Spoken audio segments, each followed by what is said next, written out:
Speaking of things that are great, not the Detroit Tigers. They haven't given us a whole lot to celebrate this season, as you know. But one thing that was announced yesterday is that Tarek Skubal and Riley Greene are both named to the American League All-Star team for the very first time. Terry Foster, is that a big deal or no?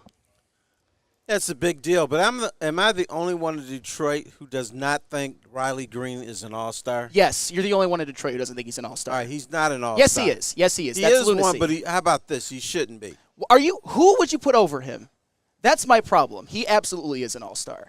And you know what? With that whopping 261 batting average? You mean that on-base percentage, that OPS that's near the top? 18th in the league. It's 18th. It's not near the top. Hey, right. You know what? I've got some numbers too. Riley Greene is 3rd in the American League in walks, 10th in the American League in OPS, 6th in the American League in WAR, 7th among AL outfielders in home runs, tied for 7th among AL outfielders in RBIs, and 5th among AL outfielders in WAR. I'm just saying. There's actually that last stat is wrong, but the first 5 were 100% right. So you making stuff up? I'm not making stuff up. Listen to what I said.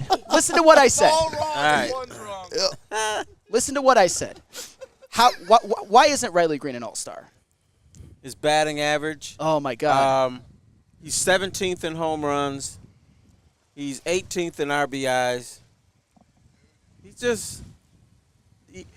We've overvalued him because when you put up his stats against the rest of this garbage on the Tigers, he looks like not an all-star but a Hall of Famer. He's a good player. And good. You are correct. He is a good player.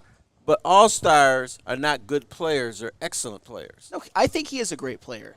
And I think Terry Foster is symptoms of a problem amongst some Detroit sports fans that just undervalue Riley Greene. The prehistoric measuring of just measuring batting average and being like, oh, this guy's no good. Riley Greene, when it comes to all of those metrics that I just gave you with OPS, WAR, on base percentage, absolutely belongs in the All-Star game, 100%. Especially when you look at who is sort of behind him. Anthony Santander, he's got a lot of home runs, but hey, if you want to talk about batting average, it's under 240.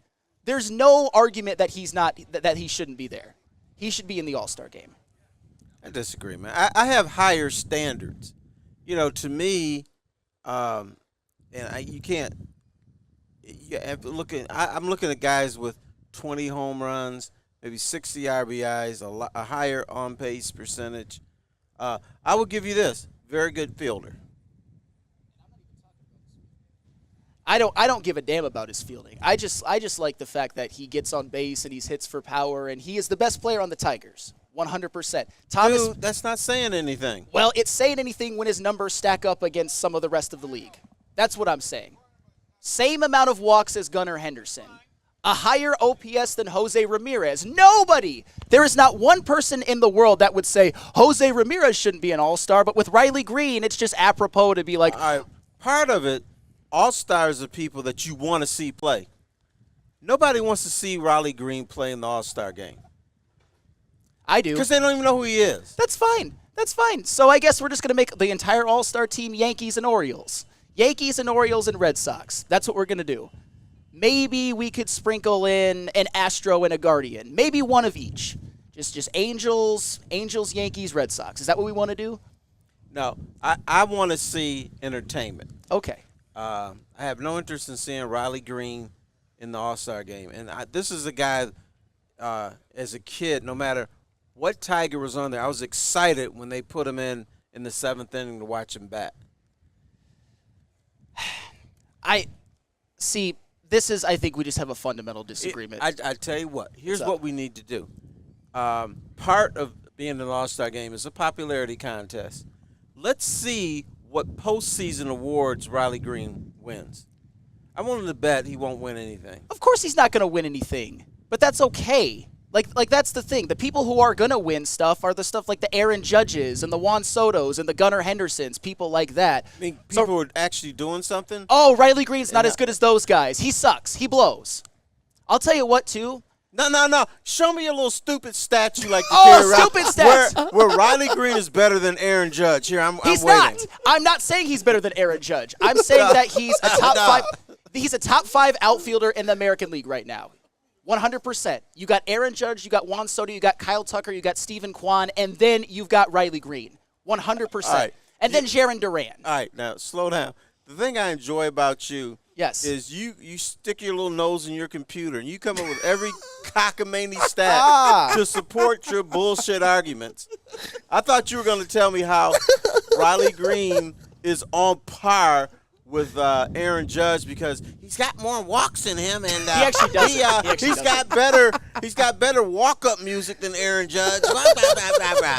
Hey, I actually use analytics. I don't use walk-up music. And I'm not saying he's better than Aaron Judge or Juan Soto or anybody like that, but he is a deserving all-star, 100%. And I think that most people would agree with me. Spencer Raxter, I got to get your take on this. Is Riley Greene an all-star? Does he deserve it? Yeah, I think he is. Not a starter, obviously, but I think he's deserved enough to be in there for the game. Skubal, on the other hand, he should be the AL starter, and I don't think there's any question about that. But I'm not going to argue with that one. Yeah. Yeah, with Tarek Skubal, I think that he deserves to be the starter. I would put him as the starter. You could make an argument for Seth Lugo and Corbin Burns. They both have a lower ERA than Tarek Skubal, but Tarek Skubal has a higher K rate, less walks, the same pitching WAR as Seth Lugo. I would put Tarek Skubal in just because of what he's done this year. You could argue Corbin Burns and Seth Lugo. I'm not going to have a cow if Tarek Skubal isn't starting, but I think he's earned it. He's had, to me, a Cy Young level season. Can we agree on that? We can agree on that one. The fact that he's got a winning record on this team, he should be an all-star starter. Yeah. No, he 100%, I would put him at. If you want to have the argument that Corbin Burns is the ace on a very exciting Baltimore Orioles team, kind of for the whole visibility thing, and he seems to be one of the missing pieces, especially when a lot of their pitching staff has had some injury issues or some ineffectiveness. Corbin Burns has been that stabilizing force that has made the Baltimore Orioles probably the best team in the American League, along with guys, of course, like Adley Rutschman and Gunnar Henderson and guys like that. And Riley Greene. Hey, Riley Greene is one of the best outfielders in Detroit. And I knew you were going to say that for some reason. That was a Freudian slip. You just said Riley Greene is one of the best outfielders in Detroit. True. So you don't even believe That's what you're true. saying. That is a Freudian slip. There is not one metric that says that Riley Greene is not one of the best outfielders in the American League. I know. Every time I bring up stats, a lot of you just shrivel and be like, oh my God, Flannel brought up a stat. All he cares about is stats. Stats is literally a record of what happened. That's what it is. No. Oh, so Riley Greene. Are you? Wait a minute. Stick. Wins are a stat about what happened. Is the right totality of what happened. Wait a minute. Not just a subsection of what happened, a totality. Wait a minute. So are Riley Greene wins a stat? How's Spencer Torkelson been this season? How's Parker Meadows been this season? Hey, Home Biscuit. Does the stat really count when Riley Greene hits a home run in the 9th inning and they're trailing 8-1? Oh, so that's all he's done this year. You have no proof of that. You're just spouting stuff into the sky. This happened. And he's had important home runs. Cole Keith had some important home runs. Oh, we're going to get to that in a second. Spencer Raxter, because he did have a hell of a series. I am here to be the crusader against Riley Greene disrespect. And it's coming from Terry Foster. It's coming from Stick over there. I love Riley Greene, but no, this was more about your ability not to see the full picture and only use little bits of stats to make your narrative right. But then once you look at the whole damn game, it doesn't show it. Just like the stealing thing we came through earlier. Like, you hate stealing, but you only hated it because the guy got hurt stealing up 5-1. You don't hate it, and I broke down the numbers to you, and you had no argument once I did that. No, I do have. Wait a minute. Zero argument. Wait a minute. I have zero argument against steals. I have zero arguments against steals. Oh, I've got an argument. All right. They did the batter before Parker Meadows stole and got hurt. Parker Meadows singled a run in because Jake Rogers stole second. That's fine, and enjoy the injured list, Parker Meadows. Enjoy the injured list that you didn't have to be on. Everybody that steals gets injured. No, I'm not saying that. Oh, by the way, that's why they have oven mitts now. By the way, Stick, stolen bases. You know what stolen bases is? It's a designer stat. The real stats are on-base percentage, OPS, and WAR, and all of that stuff. WAR is way more of a designer No. stolen bases. Hold on, man. Stolen bases happen. Shit, I just sounded like Rico Beard there. My bad. Oh, okay, don't want that. Shout out Rico Beard. I just get annoyed when he does that. Anywho, Stolen bases. I've got some numbers on stolen bases this season. Out of the top 10 stolen base leaders this season, only 3 of them were all-stars and 4 of them were on playoff teams. Do you want to know what it is for on-base percentage? 9 were all-stars and 9 were on playoff teams. OPS, 10 were all-stars and 9 were on playoff teams. And WAR, 9 were all-stars and 8 were on playoff teams. And you always bring up Ricky Henderson. Ricky Henderson is a phenomenal baseball player, and he is the all-time leader in stolen bases. However, what makes him great as well is a 401 lifetime on-base percentage. That's phenomenal. He led the MLB American League in walks 4 times. He also led the MLB in caught stealing 5 times. So there are a few times where he just, got himself off of base and killed rallies. Go ahead, Stick. So, once again, this is the part of the game where Broder was trying to explain it to you because he played ball, right? He pitched. Oh, I have no opinion. No, it's okay.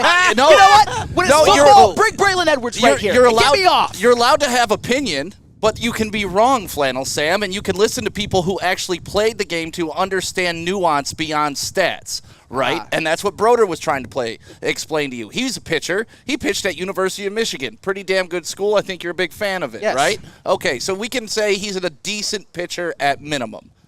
He Yes. would argue when you have a runner on first that has speed and is going to put pressure on you, that changes the mental capacity of what the catcher's calling, that changes the mental capacity of what the pitcher's doing, it changes the way your infield has to play, it changes the way the backup has to be, and those don't show up in stats. And this is where I love you, but this is where you miss a huge section of what sports actually are. Okay. It's a mental game, it's a chess match. What you want to do is constantly put pressure on your opponent. You can't measure pressure and how guys respond to it by statistics. But doing those things creates opportunities for your team, and it makes the other team focus on anything but what they're good at. All I will say is, why aren't the Cincinnati Reds in the playoffs? Because Elly De La Cruz gives you 40-some stolen bases. Well, Acuna wouldn't have won his MVP if it wasn't for stolen bases. And that's fine. And that's all well and good. I'm just saying that this season, Elly De La Cruz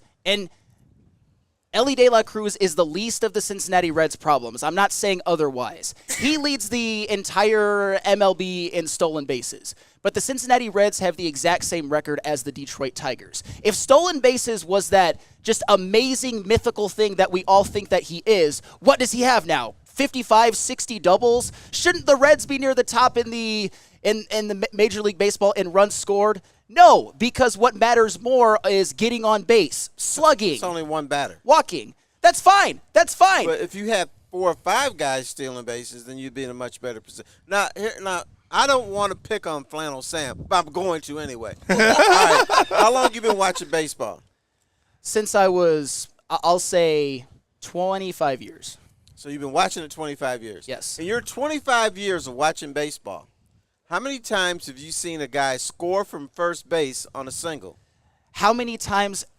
None. 0. I think there was one. Okay. But how many times have you seen? Okay, all right. Stop. Shut up. I didn't ask you. I didn't ask for a filibuster. Now, in your 25 years of watching baseball, how many times have you seen a guy score from second base on a single? I would say about 60% of the time that it happens, or something like that. So that shows the importance of stolen bases. Okay, but there's also the chance that you get caught stealing, and everything that you did, that single that you might have just got, that walk that you might have just got, might as well turn into a ground out, a fly out, or a strikeout. Yeah, but that happens if you're stealing the 80% clip, you're going to be in good shape. You have to be at least 80% for it to even be the beginnings of effective. I will give you that. If you're anything under 80%, you should stop stealing immediately. Like Parker Meadows, who's a lifetime 75%. I bet y'all didn't know that, but you do now. And No. But, dude, if you got a buffalo ass, you're not stealing second. We're keeping you on first base. But if you're a gazelle and you have good timing and everything, I'm sending you.